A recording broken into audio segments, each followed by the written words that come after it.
Hello, my dear students. Today we are going to see about the fossil plants. The plants or plant parts of post-geological periods remains of which have preserved in the deposits of the earth crust that is called fossil plants. Long back, plants buried in the soil and become the fossil of the earth crust. For example, the National Wood Fossil Park is situated in Thiruvakkarai, a village of Viluppuram district of Tamil Nadu.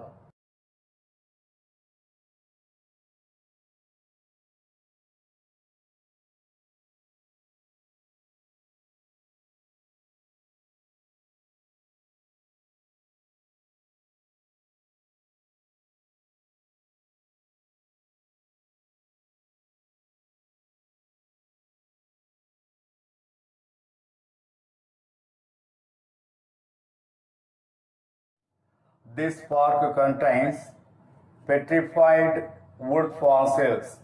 Petrified wood fossil means the wood slowly converted into rock, that is petrified wood fossils.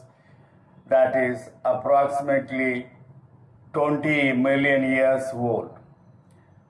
Paleobotany is a subject which deals with the study of fossil plants. Formed fossil or form genera, the parts or organs of the fossil obtained in fragments under the soil, under the ground, that is the form genera. There are some fossil rich sites of India. One by one, we will see. Number one, Sivalik Fossil Park, situated in the Himachal Pradesh. Second one, Mandla Fossil Park, Madhya Pradesh. Rajmahal Hills, Jharkhand. Ariyalur in Tamil Nadu district. Some of the fossil representatives of the different plant groups. We have studied different plant groups, algae, fungi, bryophytes, pteridophytes, gymnosperms, etc. For each group, there are fossil plants identified. First, fossil algae, for example, Paleoporella, Dimorphosiphon. These two plants are the representative of fossil algae. Second, fossil bryophytes, Nyadita, Hepaticetus, Masticetus. These three are the representatives of the fossil bryophytes. The third one, fossil pteridophytes, Coxonia, Rhynia, Baragwantia, Calamitas. They are the representatives of the fossil pteridophytes. Fossil gymnosperms, Medulosa, Lepidocarpon, Williamsonia, Lepidodendron. They are the representatives of the fossil gymnosperm. Fossil angiosperms, two members are the representative of fossil angiosperms, Archaeanthus, Furcula. These two are the fossil angiosperms. Birbal Sahni Institute of Paleobotany is situated in the Lucknow. He described two fossil plants. First one, Pentoxylon Sahni. Second one, Nippanioxylon. So these two are the fossil genera described by Professor Birbal Sahni, father of paleobotany. Now we'll pass on to the angiosperms. Angiosperms are closed seeded plants. Angiosperms are the major group of plants on the earth. They have adapted to the terrestrial mode of life. This group of plants appeared in the early Cretaceous period, that is 140 million years ago. Sporophyte is the dominant phase of angiosperm. Spermatophytes are the seed producing plants. there are two group of spermatophytes. One is gymnosperms, another one is angiosperms. Gymnosperms are the naked seeded plants. Last class we have completed. But angiosperms are closed seed-bearing plants. In the case of gymnosperms, the seeds are not protected by fleshy part of the fruit because fruit formation is absent because the ovary is absent. After fertilization, ovary is converted into fruit. But in the case of gymnosperms, since ovary is absent, fruit formation cannot be seen. That's why the seeds are naked. The seeds are exposed outer side. The seeds are seen on the branches of the plants. So they are naked seeded plants. In angiosperms, the seeds are present within the fruit. The seeds are well protected by fleshy part of the fruit. Because here ovary present, the ovary is converted into fruit. Inside the fruit, seeds can be seen. If you cut the fruit, you can see the presence of the seeds as far as angiosperms are concerned. For angiosperms, some of the characteristic feature. As far as angiosperm is concerned, the main plant is sporophyte, as in the case of pteridophytes. In pteridophytes, in gymnosperms, the main plant is sporophyte. The sporophyte is a dominant phase in pteridophytes, in gymnosperms, in angiosperms. But in the case of bryophytes, the dominant phase is gametophyte. Here, the gametophytic phase is very limited. Come to the salient features of angiosperms. In all angiospermic plants, vascular tissues are present. Xylem and phloem are the vascular tissue. They are well developed.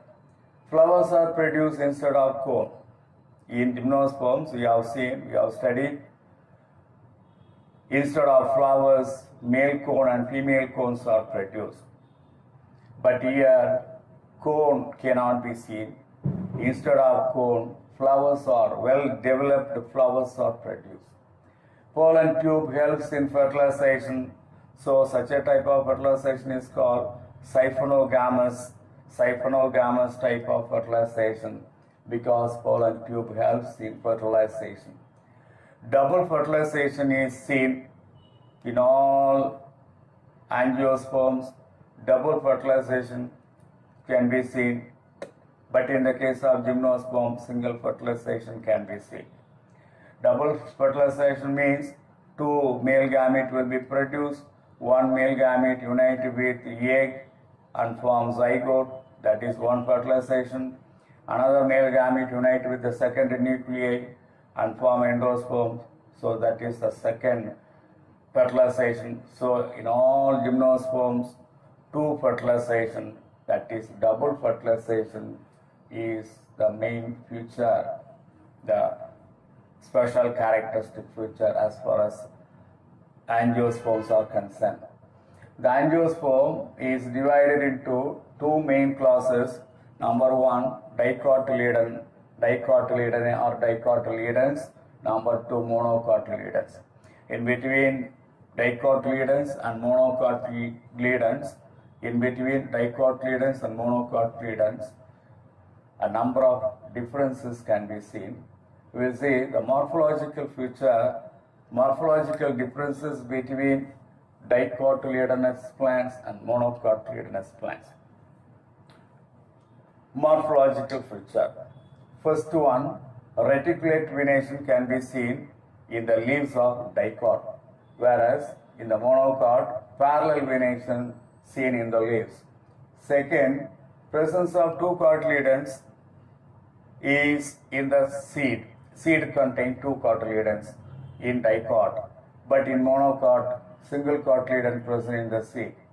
The taproot system in dicot plant is taproot system. Root system is taproot system in dicot plants, but the fibrous root system is present in monocot plants. The flowers are tetramerous or pentamerous in dicot, but trimerous in monocot.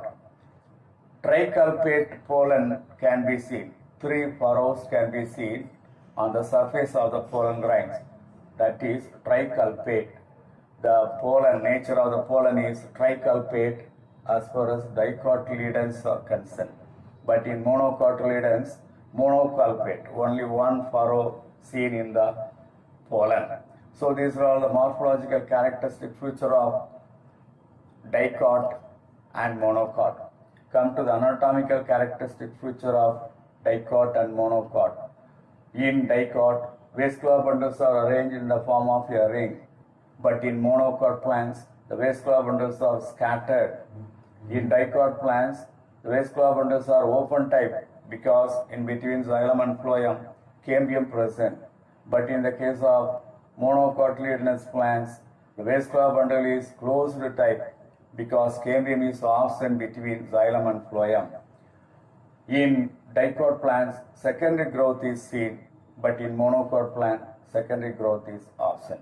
So today we have seen about the fossil plants in general, some of the fossil rich sites in India, then some of the fossil representatives of the different plant groups we have seen, a short notes about Professor Birbal Shani. Then about angiosperm we have seen introduction, salient features, 2 classes of angiosperms, dicotyledons and monocotyledons, differences between dicotyledons and monocotyledons, morphological difference and anatomical difference. That's all.